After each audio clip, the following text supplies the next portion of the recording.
Olá a todos, bem-vindos a mais um episódio de Beia para Construir. Estamos trabalhando no meu morcelago. Este era um morcelago muito acidentado. Foi leiloado para um espectador meu que decidiu que o projeto era grande demais para ele e me revendeu. O morcelago mais barato já vendido no mundo está em nossas mãos agora, e é o nosso projeto Semana de 2024. Será um Lamborghini Murcielago Cyberpunk com carroceria larga e já concluímos o trabalho. Temos cerca de 30 dias até o Semana e realmente parece um carro em forma e funcionamento. Então, uau, uma libélula gigante. De qualquer forma, desculpe pela distração. Então, temos um carro que parece mais um carro do que normalmente temos 30 dias antes. Mas estou muito preocupado porque a fabricação está 1 semana e meia atrasada e a criação de painéis de carroceria e kits de carroceria está 1 semana atrasada. Então temos que fazer o nosso melhor para recuperar o atraso. E para isso, devemos começar a trabalhar. Aqui está o que eu vou começar a trabalhar.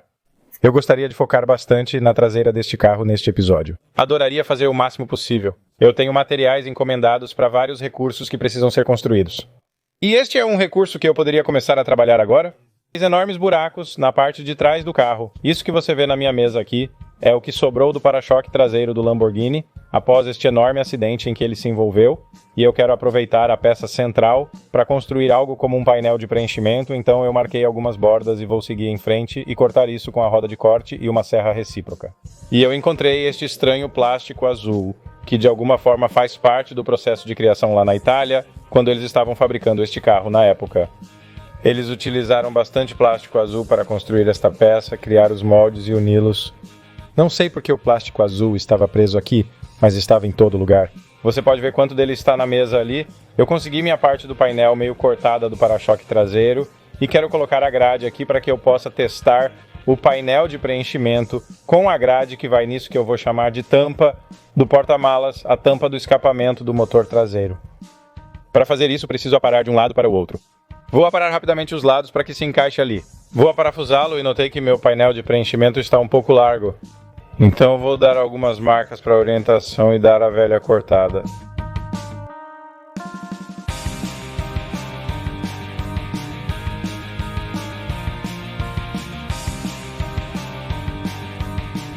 Mas com esse aparar, ele se encaixa, né? Eu consigo fazer com que ele se encaixe bem ali e se mantenha no lugar.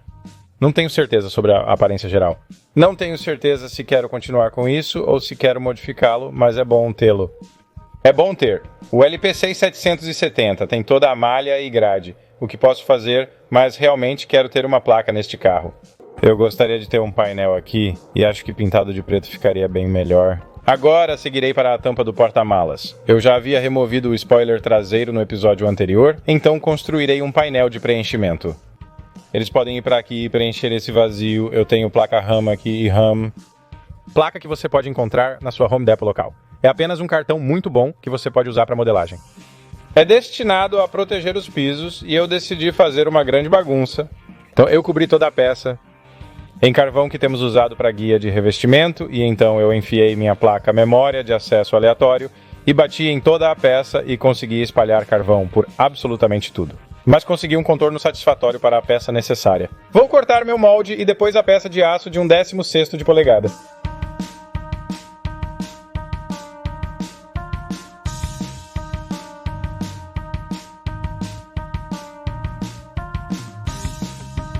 Após cortar o aço, a peça ficou com uma curva acentuada. A peça inteira é curva, com laterais mais acentuadas. Então eu tenho que dobrá-la um pouco no meio, mas não muito, e muito mais nas laterais. Eu não tenho um tipo de máquina de dobrar sofisticada, então estou apenas usando minha mão e um torno e algumas outras coisas, e vou forçar essa coisa até conseguir dobrá-la na curvatura certa. Isso é legal, mas preciso construir um suporte. Para isso, prefiro escanear e imprimir o suporte em 3D, assim posso parafusar a peça no painel de forma segura, em vez de construir suportes personalizados. Seria demorado demais. Acredito que escaneamento e impressão 3D serão a melhor opção, então vou focar no difusor. Eu tenho um design do difusor no computador que o Brad Builds projetou. Adoro a aparência dele, mas preciso converter essas dimensões para o mundo real. Então, vou verificar a altura do para-choque em relação ao chão, quando está na posição mais baixa na suspensão a ar, descobrir quanto espaço tenho aqui e quão grandes posso fazer essas aletas e a dimensionalidade de tudo e como precisa parecer. Assim, quando esvaziado por completo, o difusor tocará o chão, mas não o tocará.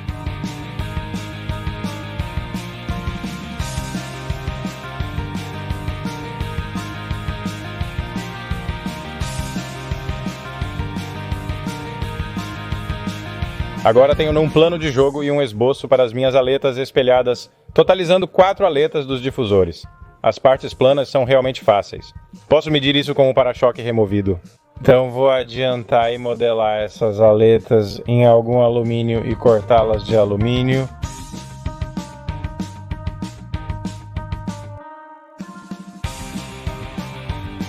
Com as aletas cortadas é hora de começar a trabalhar nas partes planas.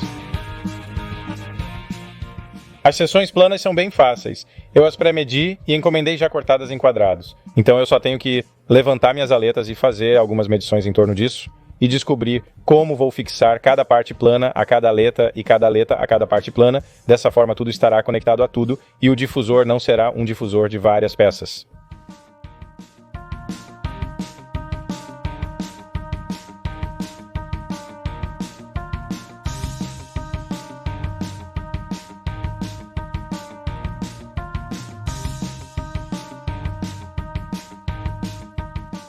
Descobri que para isso funcionar preciso colocar um pouco de ângulo na parte plana.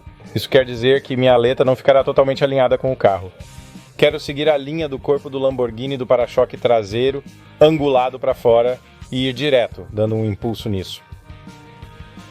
Fato divertido, se você assistir aqui na repetição em câmera lenta acelerada, o para-choque simplesmente caiu em mim e no chão. Agora que tenho uma superfície plana multifacetada, a construção será muito mais difícil, mas parece ser a melhor maneira. Então eu tenho que pegar minhas 2 barbatanas e dobrá-las para combinar com minha superfície plana. E com essas dobradas exatamente na mesma quantidade, tudo começa a se encaixar e apertar muito bem. Então, eu vou seguir em frente e dar um ponto, e infelizmente a solda está funcionando como uma porcaria agora, e eu não tenho certeza do porquê. Mas quando em dúvida, adicione muita solda. Com tudo isso no lugar no centro onde eu quero que esteja, as partes planas externas são um pouco mais fáceis porque eu posso colocá-las sobre minha barbatana angulada multifacetada e traçar por baixo dela. Assim eu posso cortar uma silhueta exata da barbatana que preciso para encostar e ela se encaixará perfeitamente em seus ângulos, a menos que esteja afunilada. Na verdade, nesse caso haverá mais aparas a fazer. Chamamos isso de ajuste fino. Agora que cortei as chapas para espelhar as aletas, é um processo bastante simples de encaixar as chapas entre as 2 aletas e dar uma boa solda. A solda está muito melhor agora. Meu cabo de aterramento estava velho e deteriorado, mas com $6 na Harbor Freight, consegui um novo grampo de cabo de aterramento e está funcionando bem melhor depois disso. Então vou aparar a parte de trás disso para não ser mais longa do que a parte de trás do para-choque, apenas o necessário. Redução de peso.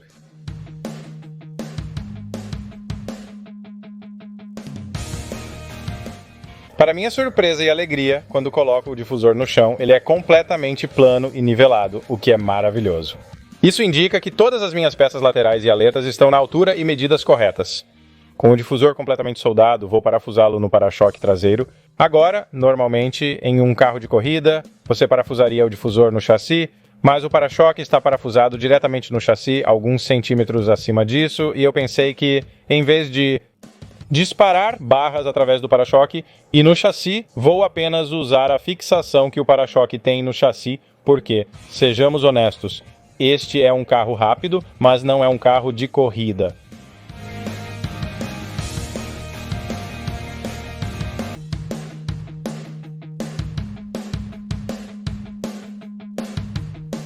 Oi pessoal, é o dia seguinte. Ontem à noite recoloquei o spoiler no carro e percebi que é bem construído.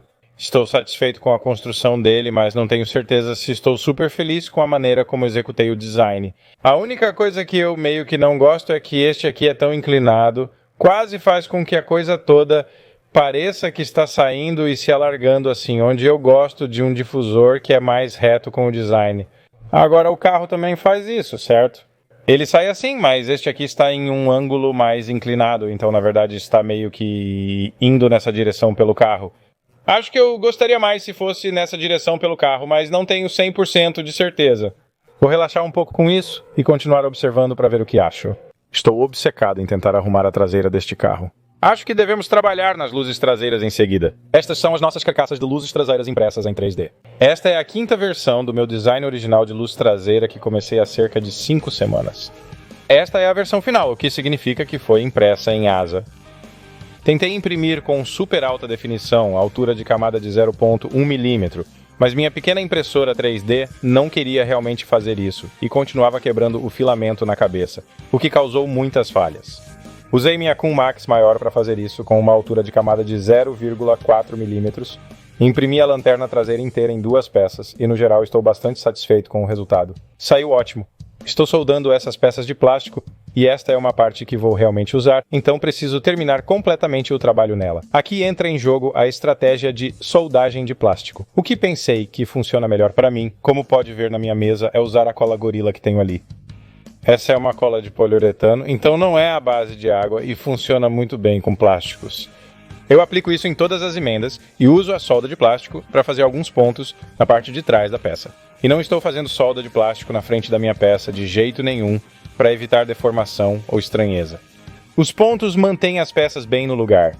E então a cola faz o seu trabalho e uma vez que a cola está seca, essa coisa fica sólida. Lixar em asa é ótimo comparado a lixar em pelar.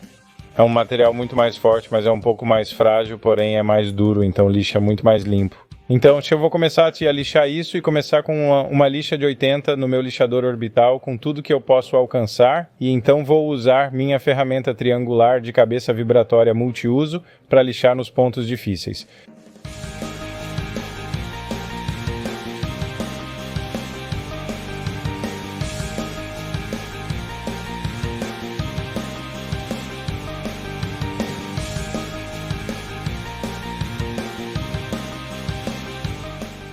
Eu os lixei e eles ficaram ótimos. Só depois de uma boa lixada, essas coisas ficam bem lisas. Vou aplicar massa de vidraceiro nas emendas e em alguns pontos onde as linhas da camada são intensas. Com a massa de vidraceiro aplicada, quero colocar uma camada de primer. Não posso usar a pistola para pulverizar porque tenho um carro de $100 mil ao lado que não quero respingar. Então vou prosseguir e pintá-lo com um pincel. Vai ficar bem grosso em alguns pontos e mais espesso em outros pontos. Com certeza ficará grosso, né? Vale ressaltar que este é o nosso primeiro ultra alto preenchimento.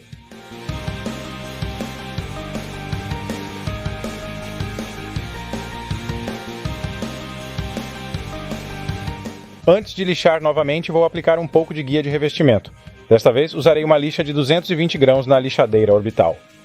Após lixar por um tempo, aplicar primer com pincel não foi uma boa ideia. Pulverizar um primer de alta qualidade e alto preenchimento seria o ideal. Eles já estavam muito lisos e pareciam ótimos. As marcas de pincel deixadas no primer de alto preenchimento eram o principal alvo do lixamento. Lixar demais acaba atingindo o plástico, exigindo uma nova camada de primer, reiniciando o processo. Eu recomendo um primer de alto preenchimento pulverizável. Assim forma uma camada uniforme e bonita. Na próxima parte é isso que farei. Na verdade, vou seguir em frente e fazer isso.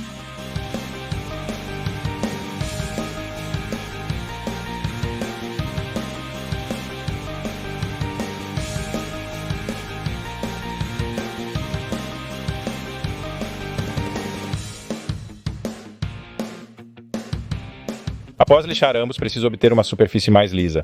Para isso, devo adicionar mais primer e lixar novamente com mais suavidade.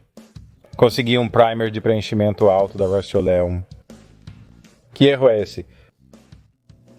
Os únicos problemas que ainda tenho para deixar essa peça perfeitamente lisa são alguns restos de primer de enchimento aqui e ali que estão deixando um aspecto meio incompleto. As linhas de camada nessas peças foram as mais drasticamente escalonadas. Então eu vou continuar trabalhando nisso e então isso só precisa de uma lixa manual em uma granulação muito alta e então estaremos prontos para pintar essas peças de vez. Isso é muito legal. Estamos chegando perto. É hora de finalmente voltar para o difusor traseiro. Dei uma olhada no software ontem à noite e essa placa deve seguir essa linha do corpo, mas também há uma dobra nela, sendo um pequeno chute que meio que chuta a cauda para ajudar a fazer parecer que o objetivo principal é que pareça que está seguindo a linha do corpo deste ponto, bem aqui até aquele ponto, bem ali no paralama. Então é um ângulo mais ou menos assim, e agora estamos mais ou menos assim. Então eu só quero fazer essa mudança. É meio que muito para fazer essa mudança, mas eu vou tirá-la do carro. Vou cortá-lo em pedaços. Vou tirar aquele quadrado de baixo e então vou chutar isso para fora e talvez até colocar uma dobra naquelas placas de cauda. Algumas medidas rápidas indicarão onde preciso cortar para colocar minha barbatana no ângulo e inclinação corretos. E outro acidente rápido fará com que esse enorme para-choque e difusor caiam da mesa no meu colo enquanto tenho um disco de corte funcionando na minha mão, suave.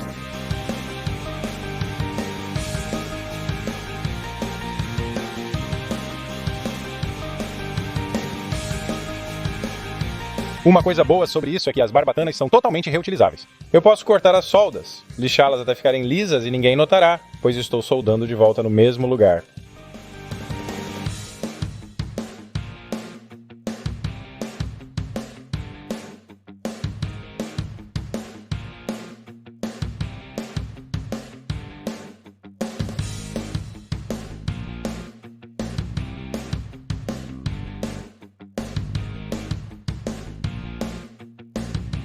E aí, pessoal, de volta para mais um dia. Ontem à noite terminei o difusor e coloquei no carro. Estou muito feliz com isso e quero te mostrar. Desconsidere o hardware. Pessoal, é pouco, é só o que tínhamos. Poderíamos conseguir rapidamente. Vou melhorar o hardware e os suportes mais tarde. Na verdade, estou pensando em talvez imprimir em 3D algum tipo de design legal. Uma estrutura tipo viga aí para a peça com os dois suportes brancos, mas no geral eu amo a forma atual do difusor. É ótimo, pois afina no centro. Para seguir como o carro afina. E então, quando chegamos aqui, esta barbatana segue exatamente a linha do corpo e do para-choque traseiro à medida que desce, então realmente não parece que é adicionada. Quando você olha de lado, isso segue realmente onde o para-choque traseiro termina. Estou empolgado com a aparência disso, então valeu a pena gastar o tempo extra para fazer isso. Ficou ótimo. Algo que não saiu muito bom. O primeiro de preenchimento alto da Rust-Oleum é um lixo. Tentei lixar o objeto hoje de manhã, deixei o dia todo secando. Ao tentar lixar novamente, ele grudou na lixa, repetindo o problema anterior. Não recomendo o primeiro de preenchimento alto Rust-Oleum. Não usarei mais em meus projetos. Agora preciso lixar muito, porque tudo vai grudar rapidamente. Lixarei a mão para deixar bonito e liso, e então podemos pensar em uma pintura para eles. Eu não estava brincando quando falei que esse Primer and Spray é um lixo absoluto. Pessoal, eu jamais recomendaria o primer de preenchimento alto ou qualquer primer da Rust-Oleum em seus projetos. Marcas como o Poulsen eu não sei, tenho certeza que existem milhões delas por aí. Atualmente, uma boa lata de primer de alta espessura custa cerca de $20 ou mais. Para uma lata de aerossol, você pode comprá-la em um tribunal, oficina de carroceria ou outro lugar por um preço mais barato e pulverizá-la com sua própria arma. Evite aborrecimento, não use Rust-Oleum.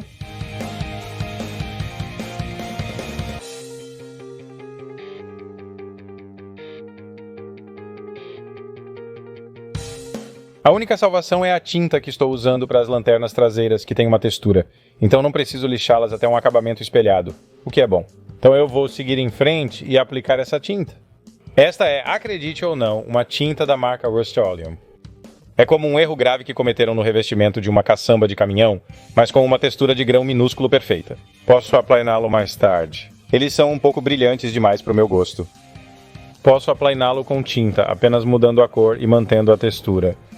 Ou posso dar uma leve pincelada para aplainar a textura, mas quero colocar as luzes aqui antes e ver como tudo fica em conjunto.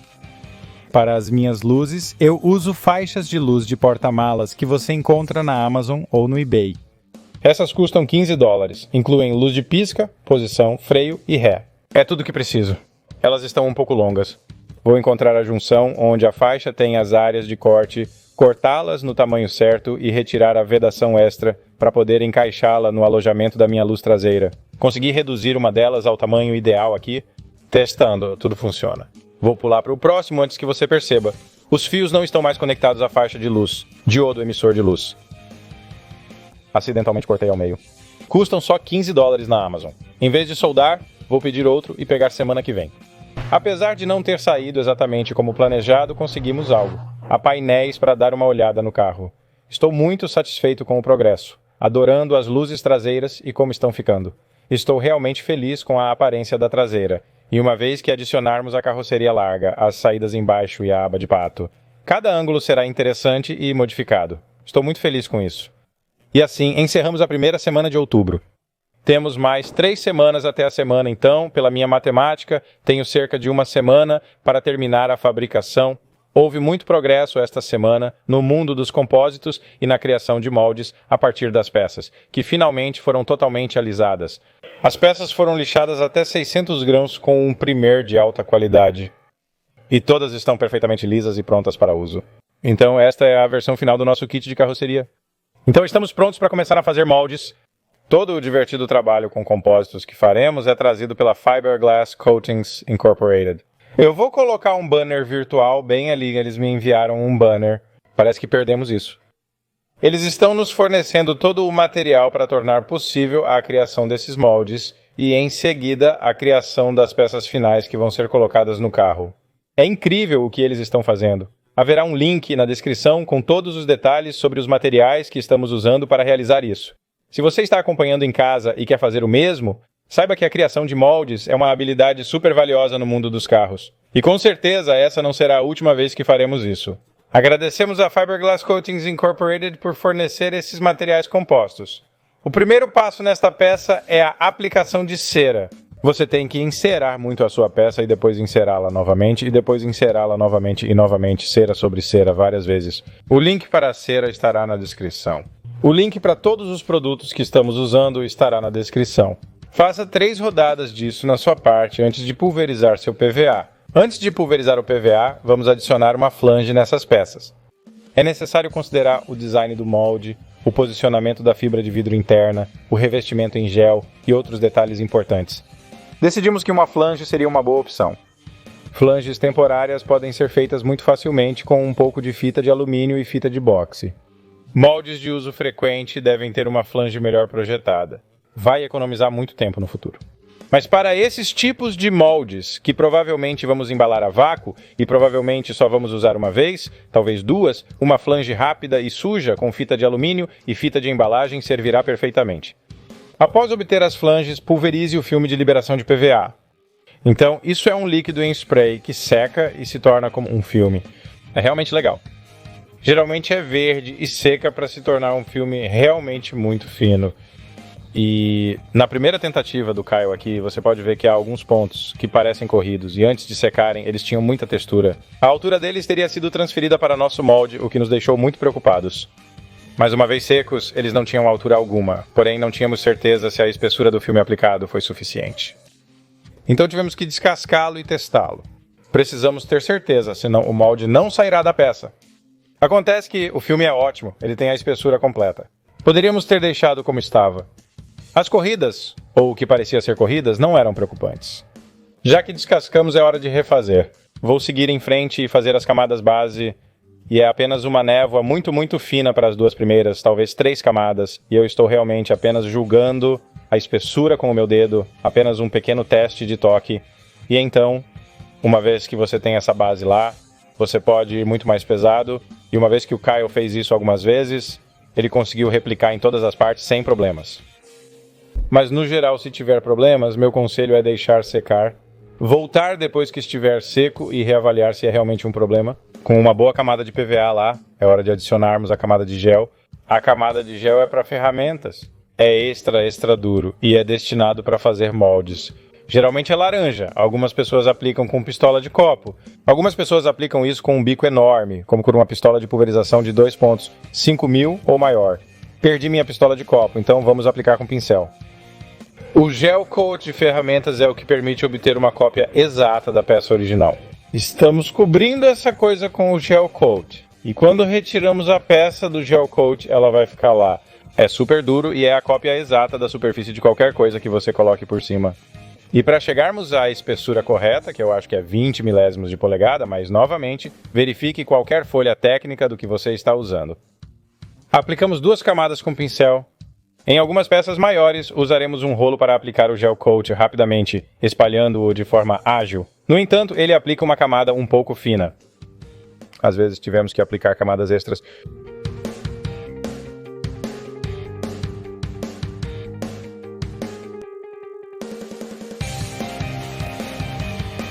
Após aplicarmos o gel coat, notei que cometemos um erro enorme. As peças impressas em 3D são grossas, possuindo uma saliência, borda e precipício. Chame do que quiser. Não colocamos cera o suficiente lá. Deveríamos ter vedado tudo com cera na nossa flange, num ângulo de cerca de 45 graus. Eles contêm PVA pulverizado, mas isso será insuficiente. Eles são extremamente aderentes, mas não têm acabamento corporal. Eles não têm preenchimento corporal sobre eles. Ele tem todas as diferentes linhas de camada, e essa camada de gel vai entrar em cada uma dessas rachaduras e fendas e nunca vai querer soltar. Vamos pegar o preenchimento corporal reforçado com fibra de vidro e preencher a borda, o penhasco, para deixá-lo em cerca de 45. Isso vai ajudar nossa fibra de vidro ao colocá-la sobre a peça, fazendo uma conexão com essa borda, porque se você tem uma borda afiada de 90 graus descendo e outra borda afiada de 90 graus indo para a flange, a fibra de vidro simplesmente vai se estender sobre isso. Ela irá da peça para a flange e não pegará nenhum daquele penhasco que é a espessura da peça. Não precisamos da espessura no molde, porque não estamos tentando criar peças super espessas. As peças podem precisar ser cortadas para remover os moldes. Com isso feito, vamos começar a adicionar fibra de vidro. A primeira camada de fibra de vidro deve ser mais leve para combinar com a definição do gel coat e obter cobertura total sobre ele. Se o gel coat não for reforçado pela fibra de vidro, provavelmente irá lascar e quebrar.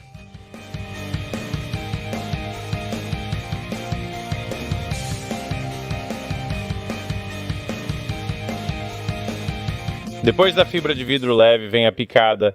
Esta é uma manta muito mais pesada e ela vai querer manter sua forma original. Então não vai funcionar muito bem em ângulos acentuados. Mas se você rasgar e arrancar as laterais, vai quebrar um pouco mais a estrutura dela. E será um pouco mais fácil de envolver aqueles pontos técnicos.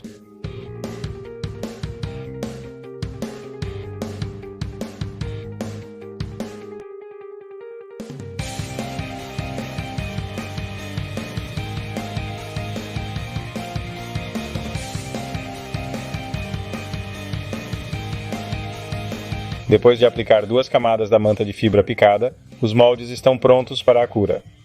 Estou muito feliz em dizer que o Kyle terminou os moldes para as peças do nosso kit de carroceria. No próximo episódio, vamos desmoldar as peças plásticas originais, descartá-las e começar a produzir as peças finais do kit de carroceria. Estou muito animado. Sintonize nesse episódio onde vamos tirar as peças dos moldes e ver o que criamos, nossos primeiros moldes de kit de carroceria personalizados. Será emocionante. Para não perder, inscreva-se e toque o sino para ser notificado. Muito obrigado a todos por assistirem, obrigado por sintonizarem.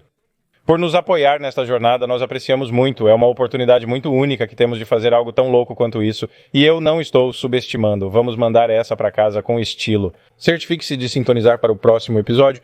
Vejo vocês então, paz!